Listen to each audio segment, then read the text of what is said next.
को माननीय राज्यपाल महोदय के द्वारा जो इस पवित्र सदन में अपना अभिभाषण पढ़ा था, मैंने उसको बहुत ही गौर से उसको एक एक शब्द उसका पढ़ा। उसका इतना गौर से पढ़ने का मकसद ये था कि मैं उसमें कोई न कोई एक ऐसी उपलब्धि देख लूं, लेकिन दुर्भाग्य है कि उसमें एक भी उपलब्धि नहीं मिली। अगर एक भी उपलब्धि मिल जाती तो मैं ये मान के चलता कि मुख्यमंत्री जी के द्वारा जो बड़े बड़े होर्डिंग लगाए गए हैं चारों तरफ कि साहब बजट की 55% जो है वो हमने पालना कर दी, 55% काम कर दिया उसका पूरा। तो मैंने कहा भाई, तो मैं ये मान के चलता था, देखो मेहरबानी करो, मैंने डिस्टर्ब नहीं किया आपको, मेहरबानी करके मेरी बात सुन लो आप। मैं ये मान के चलता था कि अगर एक उपलब्धि भी मिल जाए मुझे तो मैं उसको 55% के बराबर मान लूंगा, लेकिन मुझे निराशा हाथ लगी, क्योंकि उनका भाषण नीरस भी था और निर्जीव भी था। सभापति महोदय, 4,59,000 करोड़ रुपए का इस सरकार का बजट था। मैं बजट पे बोल रहा हूं और मुझे दुख हुआ आपकी भाषण सुनकर के कि आप जैसा सीनियर आदमी 90% इस अभिभाषण पे तो नहीं बोला, पता नहीं कहाँ बोले आप। ये मुझे बहुत दुख हुआ, मैं माफी चाहता हूं उसके लिए, मैं माफी चाहता हूं उसके लिए। जरूरी था, इनका इलाज करना जरूरी था। सभापति महोदय, जो 4,59,000 का जो बजट था उसके बारे में मैंने सोचा, मैंने कहा भाई क्या काम किया है, तो मैंने उसको पढ़ा तो हर चीज में ये बात लिखी हुई मिली कि स्वीकृति जारी कर दी है, स्वीकृति जारी कर दी है, स्वीकृति जारी कर दी है। लोगों ने विधानसभा में सवाल भी उठाए, उनके प्रश्न का जो उत्तर आया उसमें भी यही आया कि स्वीकृति जारी कर दी है, स्वीकृति जारी कर दी है। एक व्यक्ति, एक सदस्य ऐसा था जिसके प्रश्न का जवाब ये आया कि स्वीकृति जारी कर दी है और निविदा जारी कर दी है। हाल ये है, एक साल की प्रक्रिया में पूरा एक साल प्रक्रिया में ही निकाल दिया, प्रक्रिया स्वीकृति में ही निकाल दिया पूरा एक साल। कोई काम नहीं हुआ, पूरे राजस्थान में कोई काम नहीं हुआ। आपने अभिभाषण के पैरा 37 में लिखा कि एक साल में 59,236 पदों की नियुक्ति दे दी। 59,336 पदों की नियुक्ति दे दी। मेरा एक मित्र, उसके 2 लड़के अपने 5-6 साथियों के साथ कुंभ में गए तो राजस्थान के मंडप को भी देखा उन्होंने, और देखने के बाद जब वापस आए तो बाहर एक होर्डिंग, बहुत बड़ा होर्डिंग लगा हुआ था जिसमें लिखा हुआ था कि साहब 55% बजट की पालना कर दी गई है और 59,000 से भी ज्यादा सरकारी पदों को नियुक्ति दे दी गई है। 59,000 से भी ज्यादा सरकारी पदों पर नियुक्ति दे दी गई है। उसके कदम वहीं ठिठक गए, वो आपस में चर्चा करने लगे, सब हताश हो गए कि हम भी राजस्थान में रहते हैं, कौन सी भर्तियां निकली भाई, न तो क्लर्क की निकली, एलडीसी की वैकेंसी निकली, नहीं क्या नाम है आपके पुलिस कांस्टेबल की निकली, नहीं आपके टीचर्स की निकली, और नहीं 4th क्लास की निकली, और नहीं सफाई कर्मचारियों की निकली। सबसे बड़ी नियुक्तियां तो इन्हीं की हैं, बाकी और क्या है। रेडियोग्राफर की नियुक्ति निकालनी हो तो 20-25 की निकाल दो, 30 की निकाल दो, डॉक्टरों की निकाल दो तो 400-500 की निकाल दो। बड़ी बड़ी नियुक्तियां तो ये हैं। तो सब ठिठक गए, वो इस नतीजे पे पहुंच गए कि ये सरकार महा झूठी सरकार है, और ये बोर्ड जो लगाया गया है, और ये जो बोर्ड जिसमें ये भारतीय जनता पार्टी की सरकार ने नौकरियां दी है, अब आपको नहीं दिखाई देता? चश्मा बदलाओ, चश्मा बदलाओ। 59,000 लोगों को नौकरियां दी है। मैं आपको आपने निकाली होगी, लेकिन क्या हुआ? पेपर आउट और पेपर में लूट मचा दी आप लोगों ने। पेपर में लूट मचा दी आप लोगों ने, बड़ा धन कमाया आप लोगों ने। तब जवाब दे देंगे। राजस्थान को लूट कर खा गई है कांग्रेस।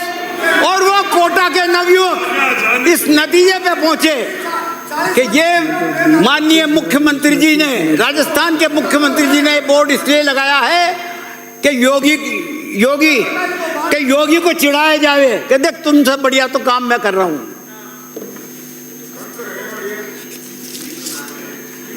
मैं ये इसलिए कह रहा हूं अध्यक्ष सभापति महोदय कि मैंने एक तारांकित सवाल लगाया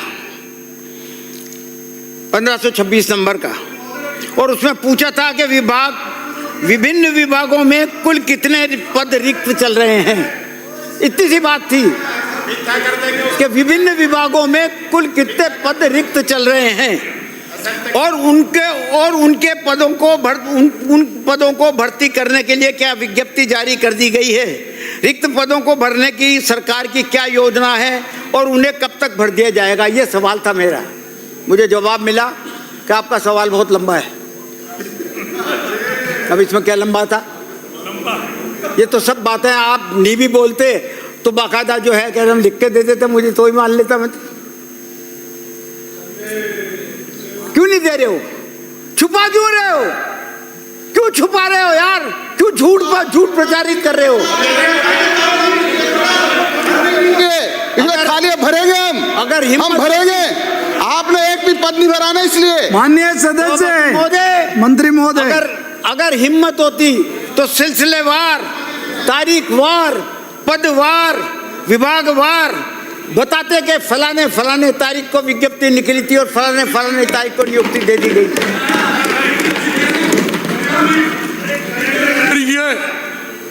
कैलेंडर देखा आपने यार मैंने आपको डिस्टर्ब नहीं किया। देखो यार माय डियर, नहीं गुस्सा है, थोड़ा सा वो भी रखो, आप पेशेंट भी रखो।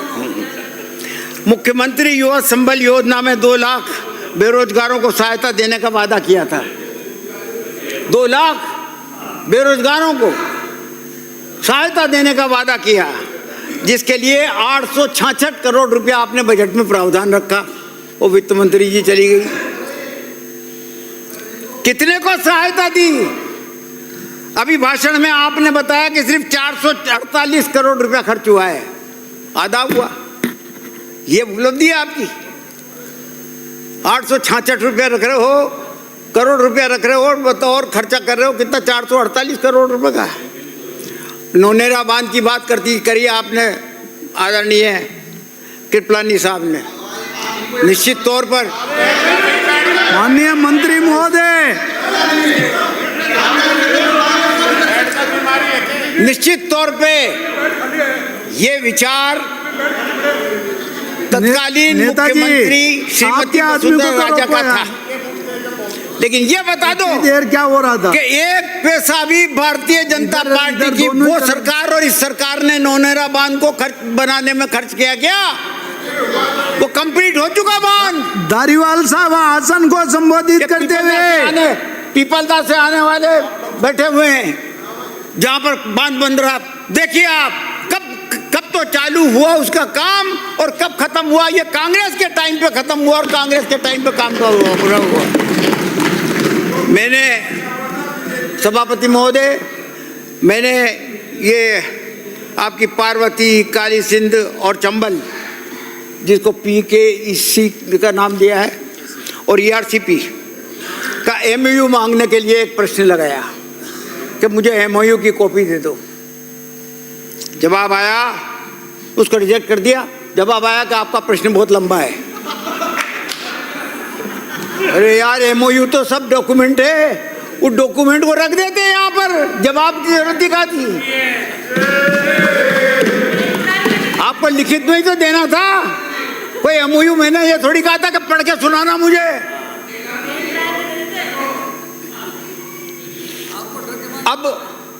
अब MOU तो खत्म हो गया और MOA आ गया।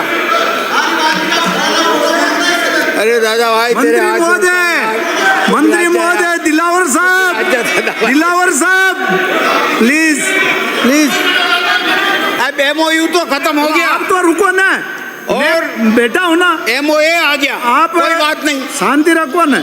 चलो आप बैठ गए ना, पीकेसी का और ईआरसीपी का जो एमओए है वही दिखा दो। अगर वही दिखा दोगे तो हमारी आंखों को तसल्ली हो जाएगी, हम ये समझ लेंगे कि राजस्थान की सरकार राजस्थान की जनता के साथ कुठाराघात नहीं कर रही है, जो बात कह रही है वो सच कह रही है, यही मान लेंगे। लेकिन प्रश्न क्या बताया कि साहब आपका प्रश्न बहुत लंबा है। लंबा कहाँ से, यहाँ से कोटा तक था क्या? एक रिजेक्ट कर दिया। आप बात करते हो यमुना की, कल हमारे प्रदेश अध्यक्ष जी ने भाषण दिया था, उसमें कहा था कि आपने 4 महीने में उसकी डीपीआर बनाने के लिए कहा था, आज 14 महीने तो हो गए। मैं कहता हूँ 14 महीने नहीं 10 साल हो जाएंगे, लेकिन हरियाणा कभी आपको डीपीआर बना करके नहीं देगा। ये मेरे वर्ड्स हैं, आप इसको कोई भी पढ़ना चाहे तो पढ़ ले, आपके उसमें आज शामिल हो जाएंगे। एक कल्याणकारी सरकार का दायित्व क्या होता है? सभापति महोदय, सरकार कल्याणकारी काम करने के लिए चुनी जाती है, उसका दायित्व होता है कि वो गरीबों पर ध्यान दे, सामाजिक कल्याण पर दे, वेलफेयर पे दे, स्वास्थ्य पे दे, शिक्षा पे दे, हमारा सुनियोजित विकास पे दे, कानून व्यवस्था पे ध्यान दे, लेकिन किसी पे ध्यान नहीं है। अगर ध्यान इस सरकार का वाकई किसी पे है तो सिर्फ एक बात पे है कि कांग्रेस के द्वारा जो जनहित की योजनाएं चलाई गई उनके नाम बदल दो, नाम बदल दो उनके।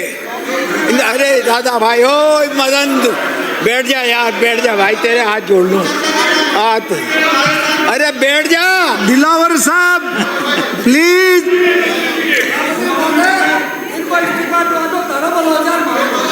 सभापति महोदय,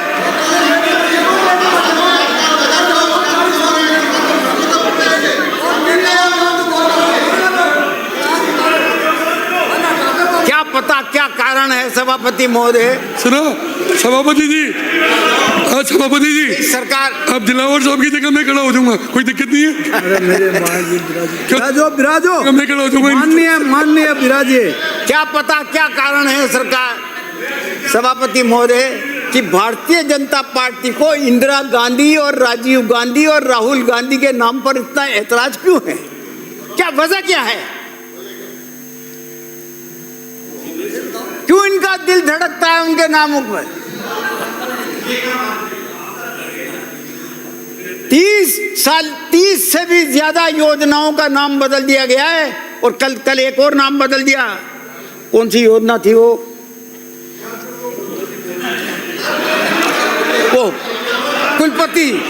कुलपति के बजाय कुलगुरु होगा। अब तो कुलपति में क्या फर्क था और कुलगुरु में क्या फर्क था? तो कुलगुरु, तो ये जितने भी बैठे हुए हैं ना, इनके कुलगुरु जो भजनलाल जी हैं महाराज,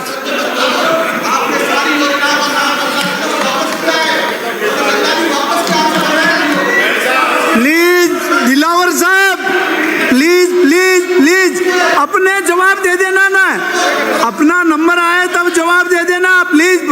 दिलावर साहब क्या कर रहे हैं? प्लीज मंत्री महोदय, सभापति महोदय,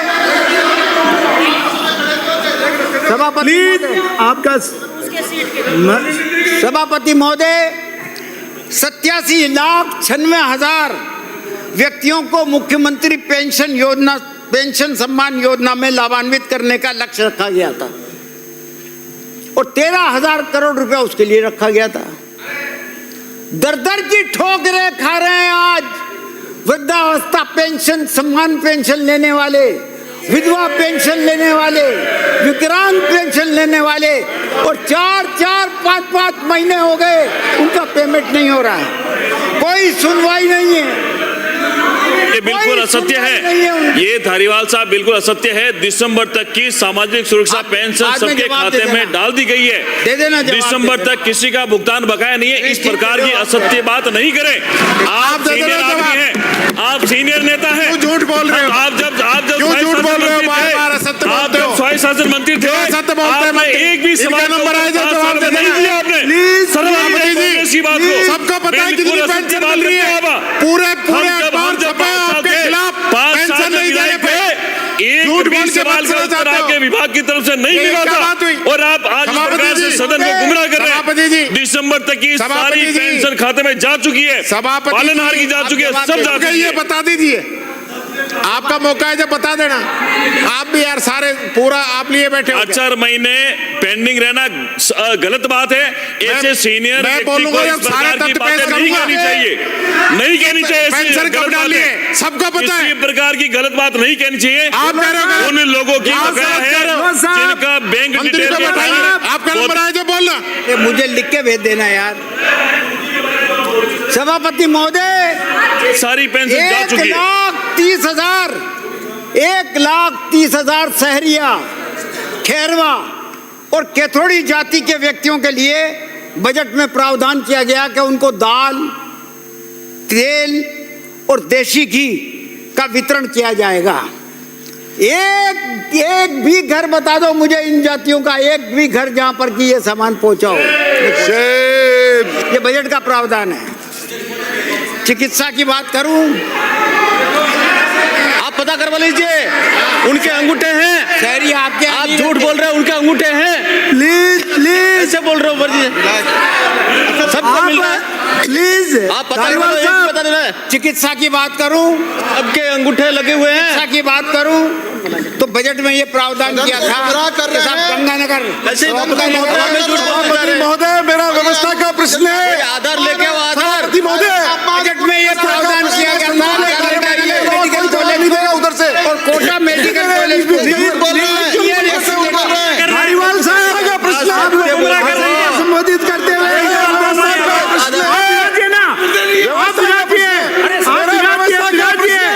आप विराजिए। क्यों बार-बार बोल रहे हैं वो सीनियर है, आपके सीनियर है, वो जवाब दे रहे हैं। हर आदमी कैसे खड़ा हो जाता है? वो सब आदरणीय मंत्री महोदय, अध्यक्ष खराड़ी साहब, सभापति महोदय, गंगानगर मेडिकल कॉलेज को और कोटा मेडिकल कॉलेज को बजट में यह प्रावधान किया गया था कि साहब लीनियर एक्सीलेटर मशीन उपलब्ध करा दी जाएगी, नहीं हुई, साल भर हो गया। शिक्षा की बात करूं तो 24-25 में के बजट में यह बताया गया था कि साहब 50 नए प्राथमिक स्कूल खुलेंगे, था ना सही? उसके बजाय विद्वान शिक्षा मंत्री, अति विद्वान, इन्होंने 450 स्कूल ही बंद कर दिए।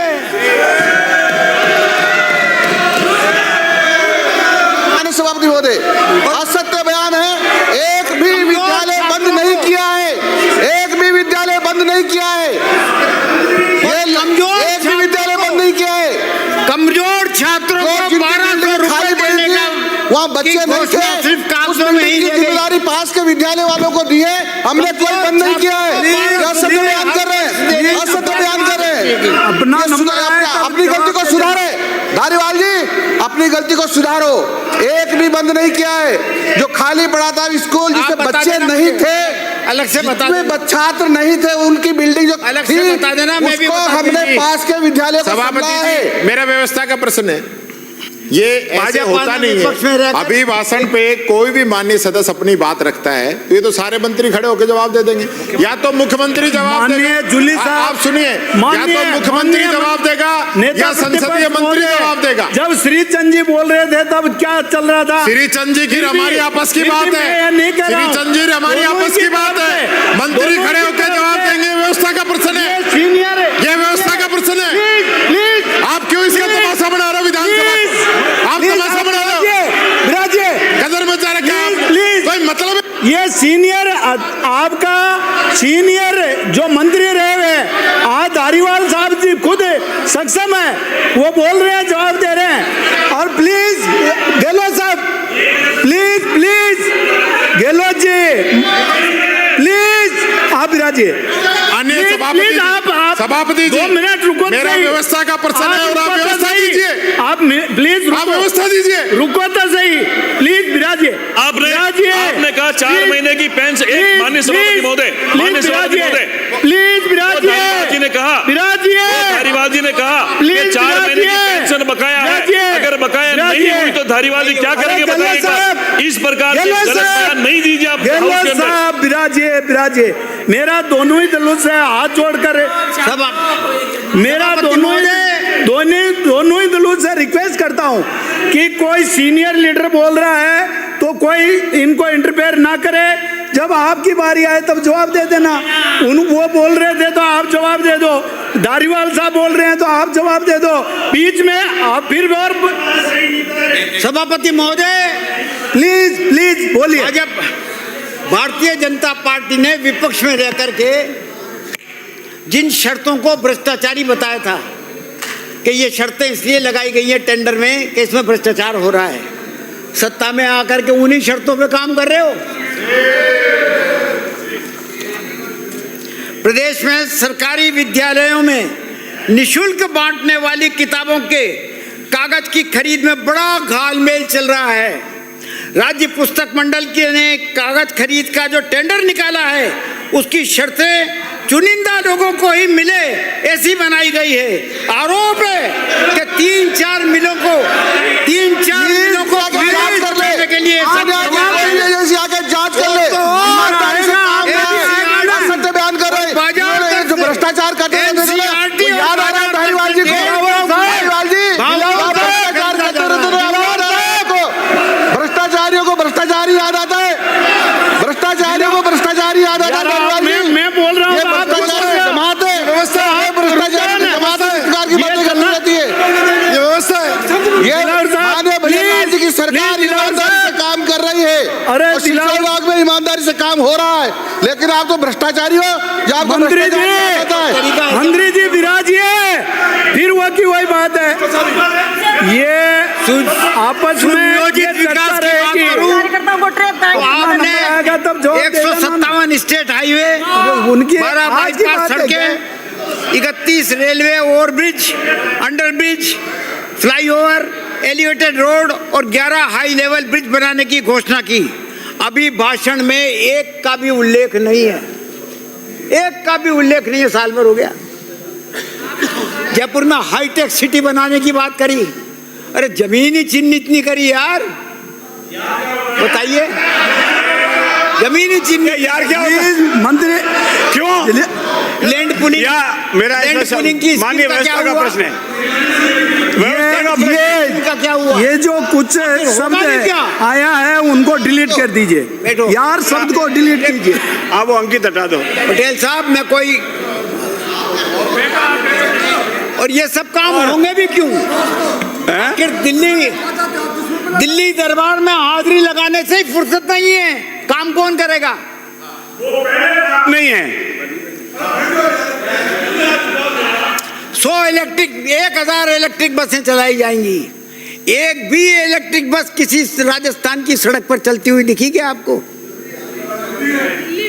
1650 रोडवेज में कर्मचारी भर्ती किए जाएंगे और भर्ती कितने की निकली? 500 की।